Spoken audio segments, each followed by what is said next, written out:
Hello, and welcome to another episode of The End of the Search. This one I call it, Is there such thing as within, so without? Because we hear a lot about that. If you change your within, then the outside will change and so. But that keeps feeding the belief in a separation. So this is based on a question somebody asked me, and like always, I will give you the answer that I wrote to the person, and then we elaborate a bit. And the question is, Hi Nick, I'm listening to a non-duality video as usual, and something that keeps coming up that I don't think I understand is this idea that the world is a reflection of what's inside me. So I'm wondering, am I the reason for COVID and everything else that's happening in the world, the crisis, the wars, all the corruption, the constant bad news on TV? How is it that if I want a peaceful world, I am creating all this chaos? What am I missing with this statement that I am projecting such a confusing world when what I think is the exact opposite? So here's what I answer. First of all, let's clarify non-duality. The concept of non-duality does not encompass the idea of an inside and outside because it simply points to the fact that everything is. Look at the sky, for example. Is the sky divided between inside and outside, or here and there, or this part and that part? The answer is no. The sky simply is. Therefore, don't confuse non-duality with any dualistic terminology that speaks of a self and a world as two seeming separate things, or even uses concepts like inside and outside. Now, the world that is perceived is not a projection of you as a person. It is a projection that arises from you as consciousness. I, Nick Arandes, for example, don't project anything because I, Nick Arandes, I am part of the projection. But what projects me, as well as the world I perceive, including that you who supposedly asked the question, is what in conversations is referred to as the I that projects the world of appearances. Therefore, there's no need to get into arguments about whether I am the one projecting the world. Simply observe that when you stop projecting meaning onto the world of appearances, you rest in the I am, and as a consequence, fear is eradicated and you experience the underlying peace until this world of appearances ceases to project itself. So, the practical aspects of all this is not getting into arguments like the one you raise. It's observing whether I am at peace or not.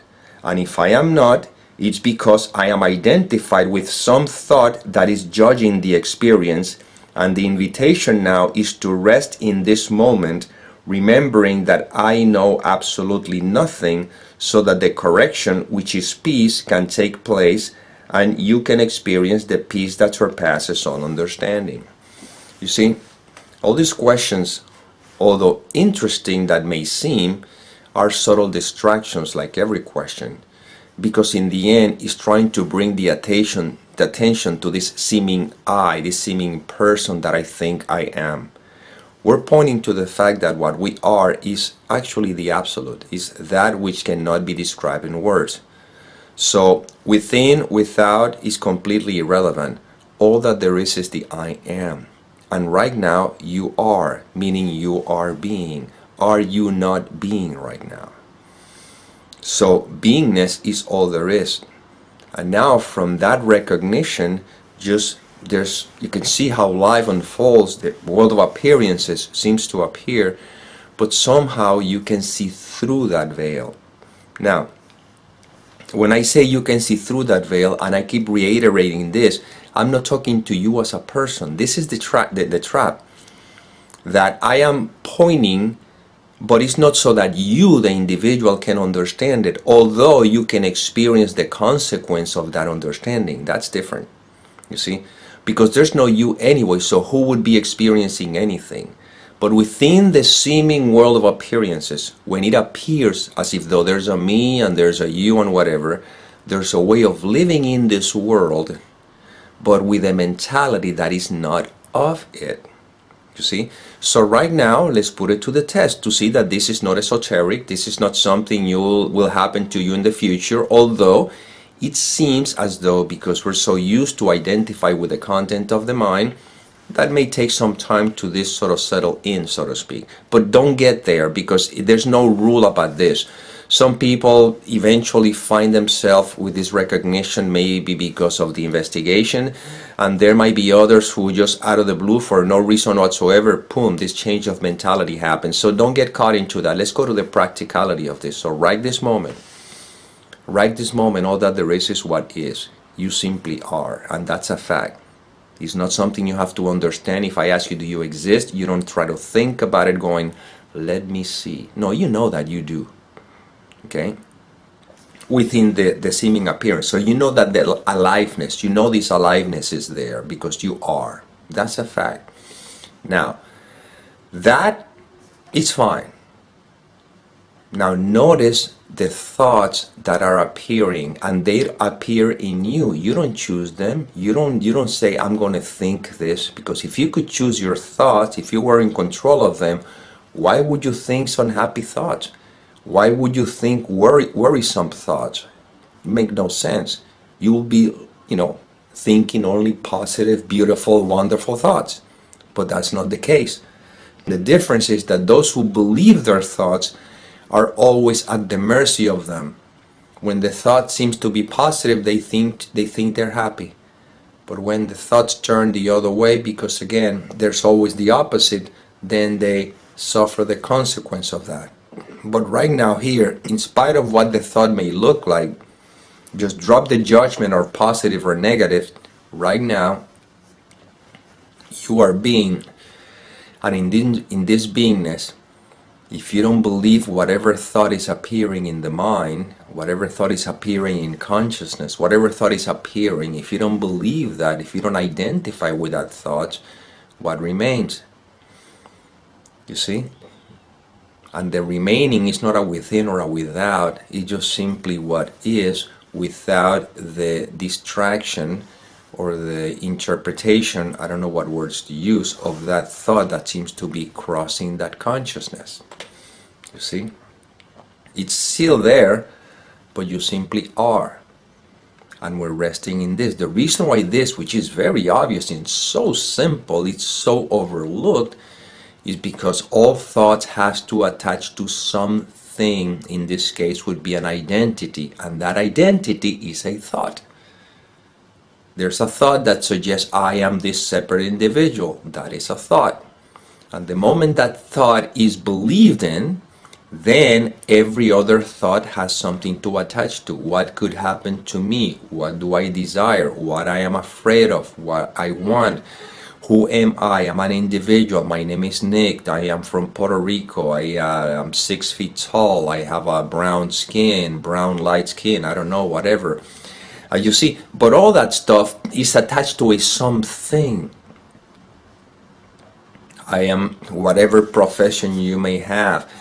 And then you can even bring the self-esteem in there. I have a good self-esteem. I may not have a good self-esteem. I'm deserving, not deserving. But all of that is just thoughts that we attach to them, that are attached to a something, because there's something which is the root cause has not been investigated. But when there's a recognition that I am, let the thoughts come in. I am a bad person. Okay, that's a nice passing cloud. Oh, I'm a good person. Oh, that's another nice passing cloud. Oh, I'm this, I'm that. No, I don't believe any of that. I'm a musician. I'm a writer. Nothing. All that stuff is just simply thoughts. Means absolutely nothing. I rest in the I am. And in the I am, it's like being the witness of the experience rather to take credit for them. Oh, I projected that. I'm not projecting anything. I'll guarantee that if you turn the television and I turn the television, we both sitting next to each other, it seems as though we're seeing the same thing. Now, if you give meaning to that, you react to that. If I don't give meaning to any of that, it's just what is. You see? And the world of appearances is what is. Sometimes you seem to have good days, sometimes you seem to have bad days, but you're not responsible to any of that. It's just what happens. So the world of appearances is not reflecting what is within, because there's no within and without. It's just simply what is. And if there's no me, you see, then all that there is, once again, is what is. And we don't get caught up into this triviality of, well, if I am within, without, because then we begin to try to fix this seeming character. There's something wrong with me. I need to fix the within so I can change the without. And that keeps perpetuating the belief in separation. You see? That's why in these videos we're not trying to fix the within, so your world of appearances that seems to be without changes. No. This video is about knowing who you are. So now the appearances, including the seeming you, is not a distraction to the fact that you are, and that's it. And that are-ness, or that isness, or that which you are, is what is referred to as love. You are love. Love is all-encompassing. Love is all-accepting. Love doesn't judge any of the appearances. Love simply is, and you are that. Okay, this is inspiration that came through. I hope it served, and as always, may peace permeate the mind so that love can be extended.